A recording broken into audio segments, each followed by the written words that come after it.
Marina and Vitaly had been married for 9 years. They were young, ambitious, and believed they could share everything equally, their joys, their struggles, their dreams. For a while, it was true.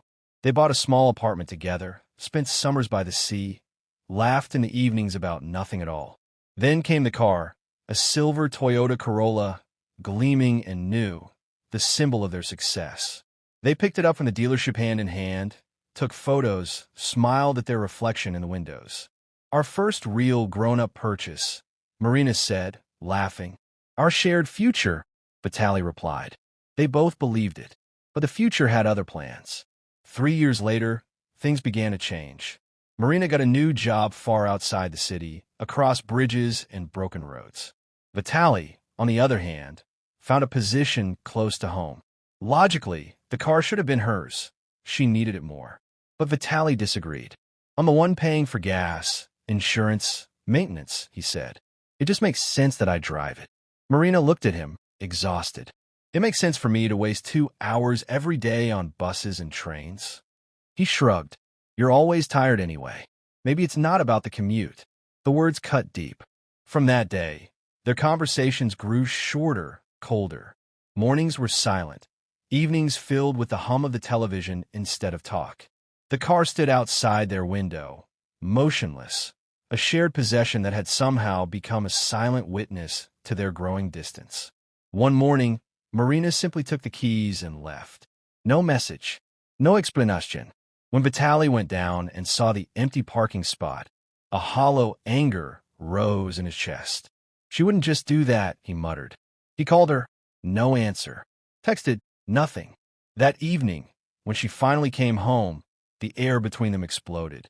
"Do you realize I had an investor meeting today?" he shouted. "And do you realize I'm done feeling like a passenger in my own life?" she fired back. "What the hell are you talking about? I'm not your thing, Vitaly. I'm not your passenger." The keys hit the wall with a sharp clatter. Marina burst into tears. The cat darted under the bed. After that night, they never ate dinner together again. A month later came the divorce hearing. They sat on opposite sides of the courtroom, staring at the floor. The vehicle, Toyota Corolla, owned for 3 years, the judge said dryly. "How will it be divided?" Vitaly looked up. Marina met his eyes. They were both tired, drained, as if not just a road but a canyon had opened between them. "Split it in half," she said quietly. The judge frowned. "What do you mean by in half?" Marina's voice was flat. "Sell it. Divide the money." Vitaly wanted to argue, but the words wouldn't come. At that moment, he understood it had never really been about the car.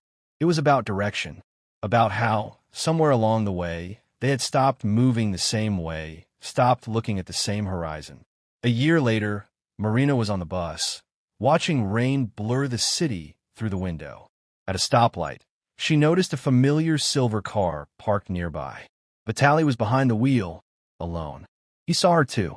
For a moment, their eyes met, brief, distant, like reflections in a rearview mirror.